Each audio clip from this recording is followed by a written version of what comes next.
Hi everyone, before we begin I'd like to point out the mountain behind me, which is a very famous national landmark. It's El Picacho Mountain, one of the highest points in Tegucigalpa, and also the national park where you'll find the statue of Christ the Redeemer.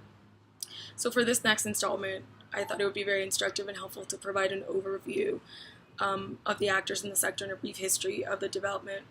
When I arrived in Honduras, I was really interested and enthusiastic to begin speaking with people and actors as quickly as possible. And the more I spoke with different actors, the more it seemed to me that it was, I think, service provision was very just cobbled together and more reactive as opposed to proactive. And it wasn't until weeks later, when I began delving into the legal framework, that I began to fully understand why and how the number and types of actors proliferated in the way that they did. So in essence, this is really a story of the government being unable to ratchet up its support and services as needed, and then communities finding their own solutions. So today I'm going to be speaking about four main providers, and then supplementary points about kind of supporting mechanisms. So firstly, we have the government-run water service, the Servicio Autónomo Nacional de Acueductos y Alcantarillos SANA, which was created in 1961 as the national service provider and played a very important role in the supply of services to urban areas. However, the institution was largely unable to move outside of the main metropolitan areas of San Pedro Sula, Tegucigalpa, and Puerto Cortes. And so in 1990, the government passed a municipal law which enabled municipalities to provide their own water and other public services.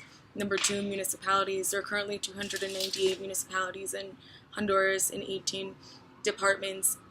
As of 2003, municipalities are now tasked with providing their own water and sanitation services in whatever way they see fit, be it through concessions to private companies, private-public alliances, etc., etc.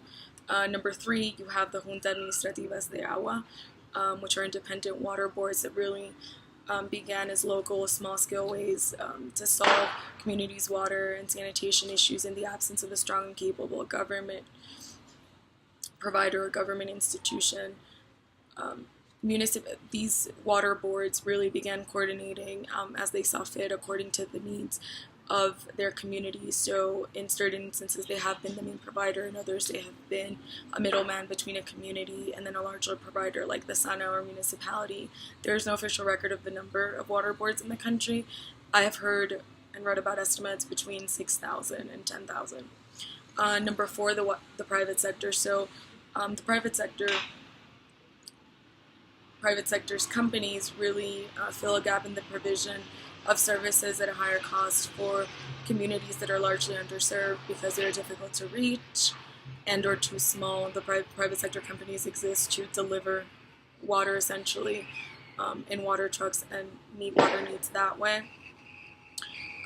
Lastly, I'd like to talk about supporting mechanisms, and in this category, you have everything from an international organization here in Honduras, mostly the World Bank, NGOs and faith-based organizations, and then the Unidad Ejecutora de Barrios en Desarrollo, which is a national fund supported by UNICEF in Honduras, which has worked and focused on peri-urban neighborhoods. What I want to point out here is that support from these types of organizations is largely earmarked for communities that meet interests and requirements such as size, infrastructure, and need, etc., etc. And so they also exclude certain types of populations. And so I think the main takeaway from all of this is that because the government was unable to provide services, it was subsequently unable to really regulate services, different types of actors